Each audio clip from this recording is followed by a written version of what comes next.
everyone. The purpose of this video is to help you review the standard MD.4, which is about interpreting graphs and data within graphs. Okay, so let's get started. When data is in a graph, it either falls into one of two categories. Data can be categorical or it can be numerical. An example of categorical data would be what eye color you have. For example, our eyes can be brown, green, okay, blue. The kind of pets that you have, cat, dog, hamster, fish. Birth month, January, February, March. Hair color, brown, blonde, purple, green. Favorite food, watermelon, macaroni and cheese, grapes. And transportation types, train, go by car, go by bus. Well, what do all those have in common? All of those categories produced a word answer. For example, eye color, brown. If I have brown eyes, that is a word that I'm using to describe that data. Kind of pet, well, I had a ferret, so if I said a ferret, that would be a word. Birth month, September, that is a word. But when we look at numerical data, numerical comes from the word number. The data is going to produce a number instead of a word as the answer. For example, age is a number. I'm 28, so my age, 28, a number. Number of siblings, 0. I don't have any siblings, but still that's a number. Height, well, I'm 5 feet 7 inches. That is a number. The temperature outside, it's about 51 degrees today. That is a number. Okay, the distance between things, the number of items in a box. All of those produce number answers. So when the answer to the question is a number, that is numerical, a number answer. But when the answer to the question is categorical, it's going to be a word answer. So think in your brain about some different topics, okay, different questions that you could ask in graph and decide, would that give me a number and be numerical, or would it give me a word and be a category? Like, for example, I just thought of one. Well, what is your favorite season? I like fall the best. And is fall a number? No, so it would be a category. Okay, so if you were to be asked, what type of pet do you have at home? What's something you would say? Well, maybe like a cat or a dog. So a cat and a dog isn't a number. That would be categorical data because the answer would be a word, not a number. Okay. If you were asked to measure the length from your knees to your ankles in centimeters, this distance right here, that would also be a number because we measure things in centimeters and those produce numbers. Okay, when you're measuring in centimeters or inches and meters, a distance is going to be a number, so that would be numerical data. All right, so now we are going to look at different types of graphs and how to interpret them. If you see a graph like this, okay, when you see a graph, always read all the parts of the graph before you read a question about it. So over here on the left, it says method of traveling. I have walking, taking the car, the bus, cycle like a bicycle, train or taxi. And then over here, we have number of children. Okay, so I can see that 8 children walked, 9 children rode the car, 4 children rode the bus, 5 children cycled, so probably rode their bicycle to school. 1 student took the train, and 3 students took the taxi. So now that I understand the information in my graph, I can answer questions about that graph. So this graph is what we would call a frequency table because it shows the frequency or amount of times that each of these things is happening. So how many children walk to school? Well, we have 8. How many rode in the car? Well, we have 9. That's the frequency, the number of times something happened. So now the question says, how many more children rode the car to school than the train? So let's look over here. How many more children? So I'm comparing these amounts. So when I'm comparing, I know I'm going to end up subtracting. So how many more rode the car than the train to school? Well, if I look, I see 9 students rode the car and 1 student rode the train. So to figure out how much more 9 is than 1, I would subtract because I'm not combining those students. I'm comparing them. So I'm going to subtract to find the difference between. So 9 take away 1, we know is 8. Kind of hard to get that last finger down. 9 take away 1 is 8. 8 more children rode the car to school than took the train. All right. Now this second graph is also called a frequency table, but this has 2 columns. We see the grade level, 2nd grade, 3rd grade, 4th grade, 5th grade, and we see that there's 2 categories for each grade level, the boys in the grade level and the girls in the grade level.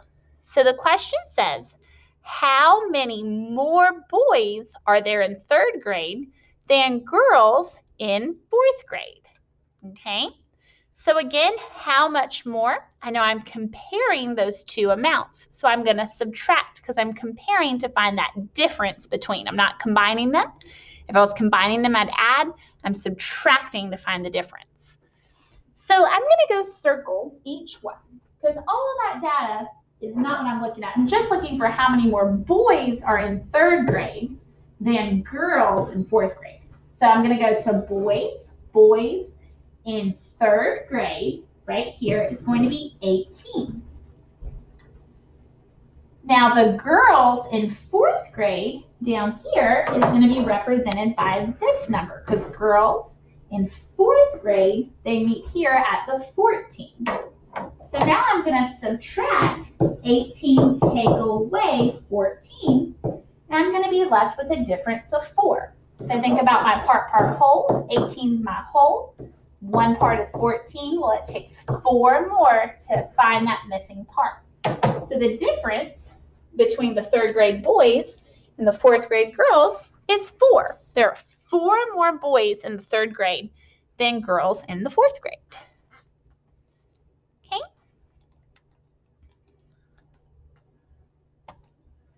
All right. So now this is a different kind of graph. This is called a frequency table. We see the frequency or number of times certain things occur.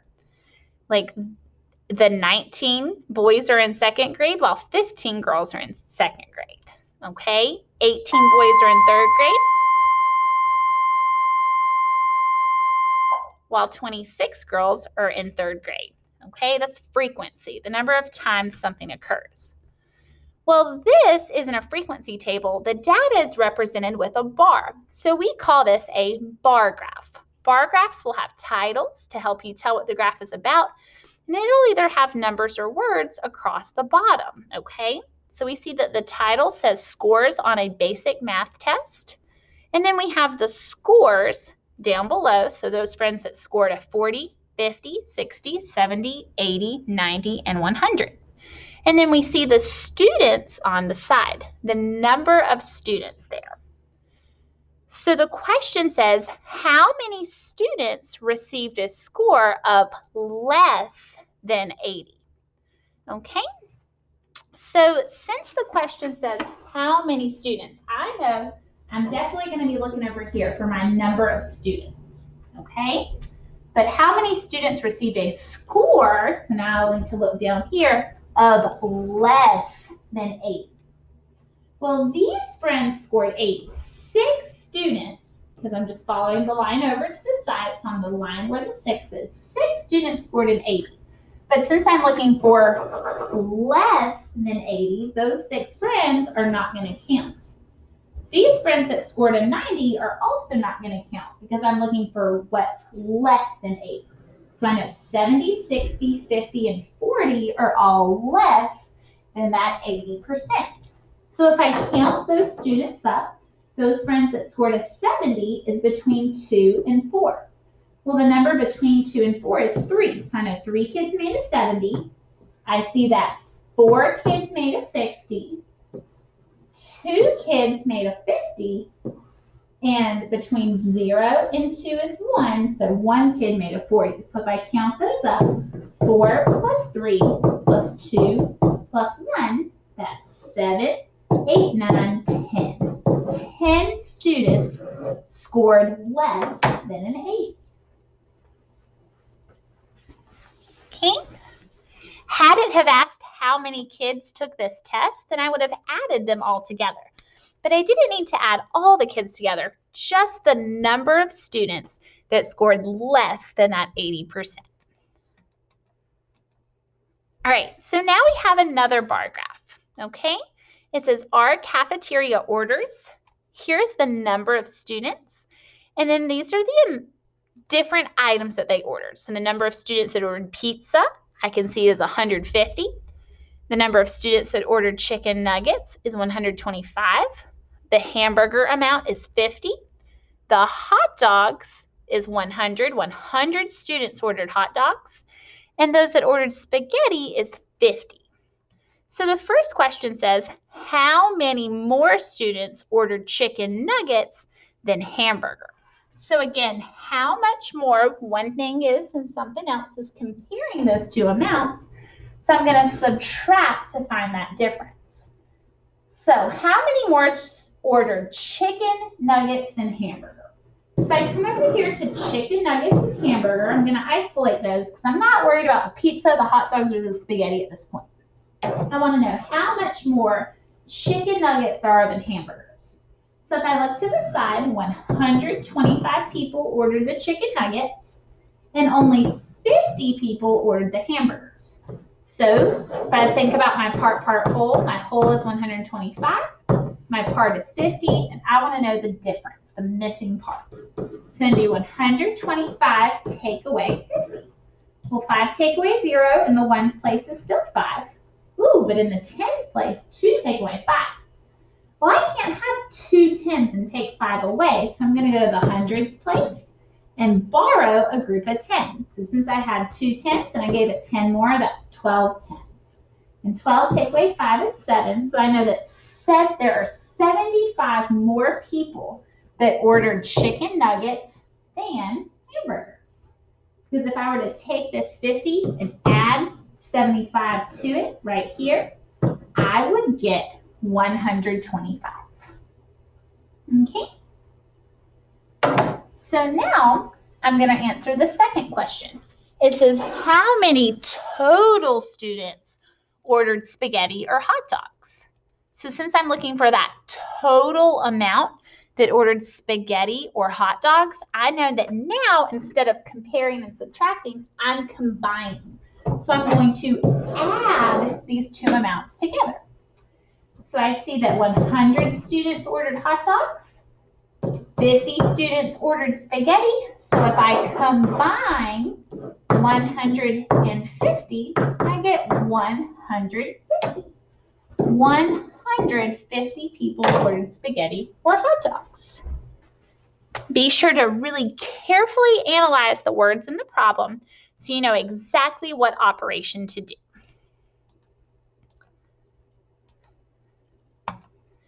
All right, so we have one more on bar graphs. This question says, what is the difference between the number of people that are 20 to 29 and the number of people that are 50 to 59?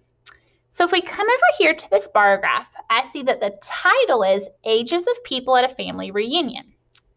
Down here I have ages. So I know if I'm asked the age of someone, that age is a number. So this is going to be numerical data. The number of people is up the side. So if I look at these ranges, I can tell the number of people at this family reunion that are between 0 and 9 years old is going to be 8 people. The number of people between 10 and 19 years old is going to be 10 people. The number of people between 20 and 29 years old is 18. But be really careful with this next red bar. The people that are between the ages of 30 and 39 are between 14 and 16. So just be careful. The number that comes between 14 and 16 would be, that's right, 15. So 15 people are ages 30 to 39. So just be careful if it's between two numbers. So let's go back now and answer the question now that we've analyzed the graph. What is the difference? So difference means to subtract. I'm not going to combine or add. I'm going to find the difference, okay? The missing part to the number of people that are 20 to 29. So it's going to be this pink bar, and the number of people that are 50 to 59. So this bar over here that looks red. So if I look 20 to 29, that's 18 people. Okay, that's my whole. If I look for the people ages 50 to 59, ooh, this is between 8 and 10. So the number between 8 and 10 is 9. So to find this missing part, I'm doing 18 take away 9, and that answer is going to be 9. If I were to make a bar and count up, it would take 9 more people to fill this gap to make that difference to get from 9 up to 18. Okay? Remember, difference means subtract. All right, so the last kind of graph that we analyze is called a line plot. This is an example of a categorical line plot. So a line plot can show data on a line, and it uses X's to mark the frequency of how often that question or the answer to that question occurs. So for example, if this was favorite colors, one person voted for red as their favorite color. 4 people voted for blue as their favorite color. And we know that if you're asked your favorite color, color is a word, so that's going to be categorical data. 2 people voted for purple, and green had the highest frequency, the highest number of people voted for it, and that was at 1, 2, 3, 4, 5. 5 people voted for green. All right, this is a numerical line plot. This is a small group of children were plotted to see how many siblings they have. Because if you're asked the number of siblings you either have 0 or maybe 1, 2, 3, 4, 5, or so on.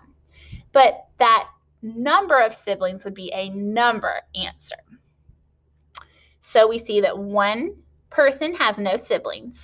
2 people have 1 sibling.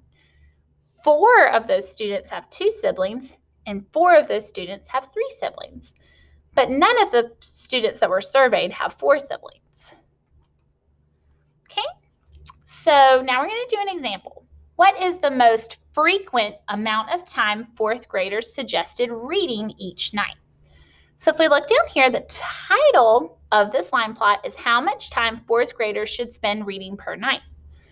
We see that each X equals 1 person, and we have the times down here. 5 minutes of reading, 10 minutes, 15 minutes, 20 minutes, and 25 minutes. The awesome thing about a line plot is it very easily, just like a bar graph, kind of uses those bars to show the data. The line plot uses X's, but it's really easy to see what's the most popular, okay? Because popular and frequent can be used hand in hand. So what's the most frequent amount of time or the most popular amount of time that is suggested to read each night for 4th graders? By looking at the amount of X's, we can see that it's the one in the middle, 15 minutes. Because 1, 2, 3, 4, 5, 6, 7, 8. 8 people voted for 15 minutes. The least frequent would be 5 minutes, okay? And then the next less frequent would be 20 and 25 minutes. Okay, so frequency is the number of times something happens. So the higher the frequency, the higher that data will be going up. And in this case, in a line plot, the higher that stack of X's will be. The lower the frequency, the lower the stack of X's will be. All right, how many people participated in the survey? Well, this survey is about the length of feet in centimeters. So they had to measure their feet in centimeters. Well, I see that 1, 2, 3, 4, 5 people had a foot that was 10 centimeters long. And if we're measuring something, remember that's numerical data because the answer is a number. Okay, well, so then if I look at the next one, I know that 11 was definitely the most frequent. Okay, I see that 1, 2, 3, 4, 5, 6, 7 people had a foot that was 11 centimeters long. So I can see that 4 people had a foot that was 12 inches long, 2 people had a foot that was 13 centimeters long, centimeters. 1 person had a foot that's 14 centimeters long, and 2 people had a foot that was 15 centimeters long. So if I want to know how many people participated in the survey, well, the people are the number of X's, and I see the measurements of their feet below. So I need to count all of the X's. So if I count, I have 1, 2, 3, 4, 5, 6, 7, 8, 9, 10, 11, 12. So 12 people so far. 13, 14, 15, 16, 17, 18, 19, 20, 21. So 21 people participated in this survey. Okay, so that was the total amount of people. The question in this one didn't ask anything about how long their feet were. Okay. All right, last question, okay? So it says if the average length of people's feet is 11 centimeters, okay, because that's the most frequent, okay, how many people have feet that are less than the average of 11 centimeters? So if 11 is average or the most frequent in this survey, how many people, okay, the people or the number of X's are less than average or less than 11 centimeters long? Well, if I look, these people have a foot that's longer than 11 inches. These people have a foot that's 12 inches. These people have a foot that's 13. This one 14, this one 15. So if I'm looking for less than 11 inches, the only one on this graph would be the people that have a foot that's 10 centimeters long. So if I'm looking over here, this 1, 2, 3, 4, 5, these 5 people have a foot that measures 10 centimeters long. So since it's less than the 11 inches, the 11 and up don't count, and it is only going to be these 1, 2, 3, 4, 5 people. So that would be the answer to the question. Okay? So please rewatch any of this video that you need to, or reach out to your teacher if you have any questions about graphs. All right, have a great day.